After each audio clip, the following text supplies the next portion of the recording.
సంఘములో చెప్పండి, నీకంటూ ఒక గుర్తింపు ఉండాలి. పలానా సహోదరి, పలానా సహోదరుడు. నేను ఎప్పుడు చెప్తాను ప్రియులరా, నువ్వు లేకపోయినా నీ గురించి మాట్లాడుకునేటట్లుగా నీ జీవితపు ప్రదర్శన ఉండాలి, నీ భక్తి ఉండాలి, నీ విశ్వాసం ఉండాలి.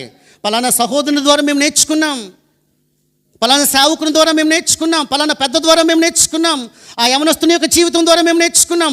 అందరూ అలా ఉన్నా కానీ ఈ వ్యక్తి చాలా ప్రత్యేకం. నీకంటూ ఒక గుర్తింపు ఉండాలి. అన్నిటితో మిక్స్ అయిపోకూడదు. ఏంటండి? అన్నిటితో ఏమైపోకూడదు? మిక్స్ అయిపోకూడదు. నార్కీస్ అలా మిక్స్ అయిపోయినటువంటి వాడు కాదు. కుటుంబం మధ్య తన జీవితాన్ని రోల్ మోడల్గా పెట్టాడు. అందుకోసమే తన ఇంటి వారందరికీ పౌలు ఏం చెప్తున్నాడు? వందనాలు చెప్తున్నాడు. అతని జీవితం ఆశ్చర్యాన్ని కలిగించింది. ఈ యొక్క 3వ అధ్యాయంలో